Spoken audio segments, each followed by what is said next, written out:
Hi guys, मैं निखिल और आप देख रहे हैं बस टेक। गाइस, जब भी आप अपने कंप्यूटर में कोई ऑपरेटिंग सिस्टम इंस्टॉल करते हैं तो उसकी अपनी कुछ पर्सनल रिक्वायरमेंट होती है, ठीक है, जिसको आप चेक करते हैं। जैसे कितनी रैम नीडेड है, कितना हार्ड डिस्क स्पेस नीडेड है, कितना ग्राफिक कार्ड नीडेड है, एक्सेट्रा एक्सेट्रा।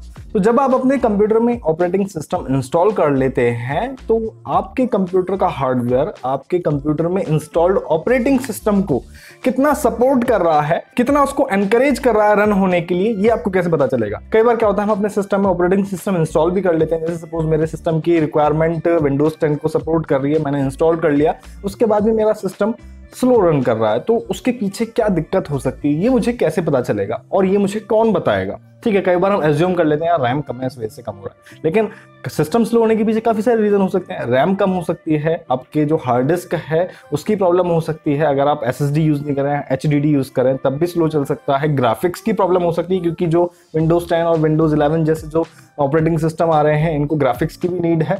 तो आपको कैसे पता चलेगा कि भाई आपको किस चीज की नीड है। तो यहाँ पर ये जो चीज है ना, ये आपको ऑपरेटिंग सिस्टम ही आपका बताएगा, क्योंकि ऑपरेटिंग सिस्टम के पास एक ऐसी पावर है जो आपके सिस्टम में इंस्टॉल होने के बाद आपके सिस्टम को एक्सपीरियंस करती है और उसको इंडेक्स करती है कि हाँ भाई आपके सिस्टम का कौन कौन सा हार्डवेयर मुझे पूरी तरीके से सपोर्ट कर रहा है। जैसे सीपीयू है, हाँ ठीक है, अपनी पूरी जान लगा रहा है। मेमोरी है यानी कि रैम है, पूरी जान लगा रही है, भाई पूरा सपोर्ट दे रही है, लेकिन हार्ड डिस्क सपोर्ट नहीं दे रही है। ऑपरेटिंग सिस्टम कहता है चल हार्ड डिस्क नहीं होती प्रोसेस, तो वहां पर आपको हार्ड डिस्क अपग्रेड करने की जरूरत पड़ सकती है। तो यहाँ पे कुछ पैरामीटर्स हैं जो आप चेक कर सकते हैं कि हाँ भाई आपको कौन सी चीज अपग्रेड करनी चाहिए, क्योंकि आपके सिस्टम का ऑपरेटिंग सिस्टम एक इंडेक्स रिपोर्ट तैयार करता है जिसको आप चेक कर सकते हैं, एक स्कोर देता है एक पर्टिकुलर हार्डवेयर को, और उस स्कोर के आधार पे आप उस पर्टिकुलर हार्डवेयर को अपग्रेड करवा सकते हैं समय के अनुसार।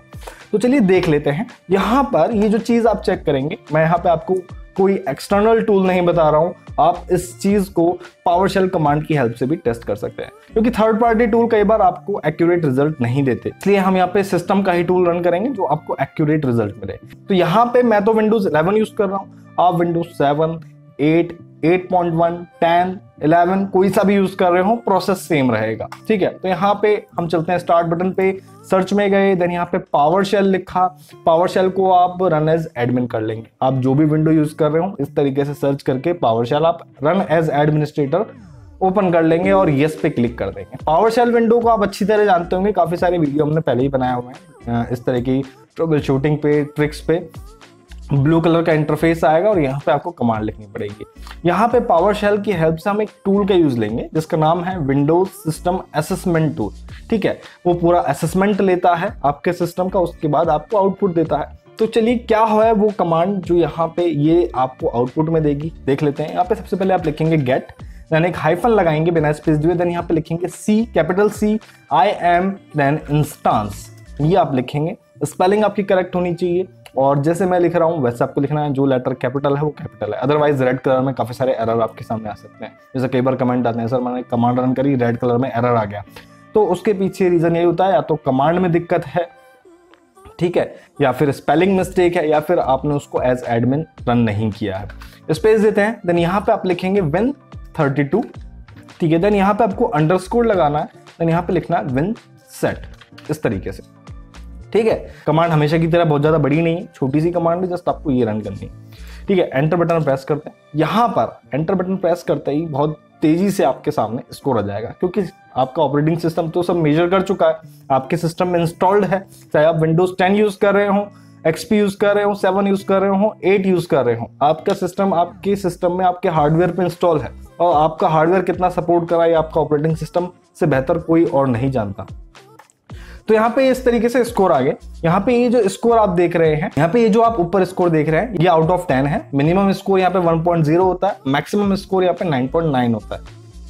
ठीक है, तो इसके बीच में लाई करेगा जो भी स्कोर होगा। यहाँ पे एक एक चीज मैं आपको बता देता हूँ, समझा देता हूँ कि भैया कौन कौन सा स्कोर क्या कहता है, किसी क्या कहानी है। सीपीयू स्कोर यहाँ पे मेरा 8.9 शो कर रहा है, विच इज प्रीटी गुड मेरे हिसाब से। 8.9 है, यानी कि मैं विंडोज 11 यूज कर रहा हूँ और विंडोज 11 के लिए जो मेरा सीपीयू स्कोर है वो 8.9 है। ठीक है, प्रॉपर तरीके से वर्क कर रहा है विंडोज 11। ठीक है, आप विंडोज 10 यूज कर रहे हो तो उसके हिसाब से स्कोर आपके सामने रहेगा। D3D स्कोर, ठीक है, एक 3D ग्राफिक स्कोर है जो कि आपके सिस्टम की रैम और ग्राफिक कार्ड दोनों को कंबाइन करके एक स्कोर आपका जो ये टूल है वो जनरेट करता है, जो मैक्सिमम मेरे पास यहाँ पे आ रहा है 9.9, क्योंकि मेरे पास ठीक ठाक रैम है इस सिस्टम में और ठीक ठाक मेरे पास सफिशिएंट ग्राफिक कार्ड है जो कि 2 GB का ही है मात्र। लेकिन ठीक है, 3D ग्राफिक जो स्कोर होता है मेनली गेमिंग के लिए यहाँ पे यूज होता है, तो गेमिंग के लिए एक अच्छा स्कोर मेरे सिस्टम में है। डिस्क स्कोर की बात करते हैं, 7.5 यहाँ पे हमें मिल रहा है। ठीक है, डिस्क स्कोर मींस जो भी हार्ड डिस्क हमने अपने सिस्टम में इंस्टॉल कर रखी है, चाहे वो SSD हो चाहे वो HDD हो, तो SSD मैं यहाँ पे यूज कर रहा हूँ जिसमें मेरा ऑपरेटिंग सिस्टम इंस्टॉल है। 7.5 स्कोर है, ठीक ठाक स्कोर है, तो मुझे यहाँ पे नहीं लगता कि मुझे अपग्रेड या फिर रिप्लेस करने की जरूरत है।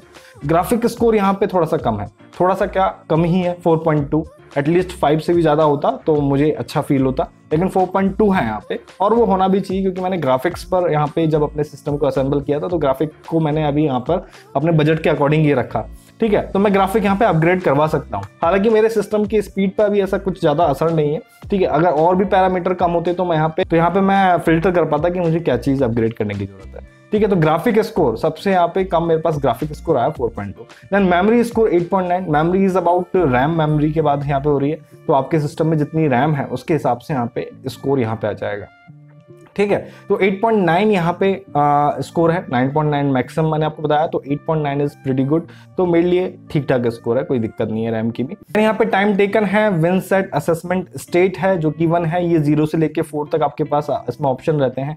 0 का मतलब होता है अननोन स्टेट और 1 का मतलब होता है वैलिड स्टेट, वैलिड आपको यहाँ पे रिजल्ट शो हो रहा है। 2 का मतलब होता है इनकम्पैटिबल टू हार्डवेयर, हार्डवेयर से कंपैटिबल नहीं है जो रिजल्ट है, यानी कि जो कमांड है वो प्रॉपर तरीके से आपके हार्डवेयर को सपोर्ट नहीं कर रही है, तो प्रॉपर रिजल्ट आपको नहीं मिल रहा है। 3 का मतलब होता है कि कोई असेसमेंट रिपोर्ट अवेलेबल नहीं है यहाँ पे, यानी कि आपके ऑपरेटिंग सिस्टम में ऐसा कुछ असेसमेंट रिपोर्ट नहीं बनाई है तो आपको शो भी नहीं कर रहा। और 4 का मतलब होता है यहाँ पे इनवैलिड रिपोर्ट, यानी कि वो पूरी तरीके से इनवैलिड है, ऑपरेटिंग सिस्टम प्रॉपर तरीके से उस चीज को जनरेट नहीं कर पाया। और ये जो विन SPR लेवल होता है, ये जो भी पैरामीटर रहे हैं ऊपर के, उसमें सबसे जो लोएस्ट पैरामीटर होता है उसको शो करता है, यानी कि भाई आपको इस पे ध्यान देने की जरूरत है क्योंकि ये लोएस्ट है, तो मुझे ग्राफिक स्कोर पे ध्यान देने की जरूरत है। आपको किस चीज पे ध्यान देने की जरूरत है आप मुझे कमेंट करके बताइएगा। तो ये छोटी सी इन्फॉर्मेशन थी जो आपको स्कोर प्रोवाइड करती है आपके सिस्टम के हार्डवेयर के, यानी कि जो आपके सिस्टम में इंस्टॉल ऑपरेटिंग सिस्टम है वो कितना कंफर्टेबल है, कितना आराम से मजे में चल रहा है, वो यहाँ पे शो होता है। तो ये छोटी सी जानकारी थी, आई होप कि आपको वीडियो की इन्फॉर्मेशन अच्छी लगी हो। वीडियो अच्छा लगा हो शेयर कीजिएगा, लाइक कीजिएगा, कमेंट कीजिएगा। मिलते हैं आपसे नेक्स्ट वीडियो में नई जानकारी के साथ, तब तक के लिए धन्यवाद, जय हिंद।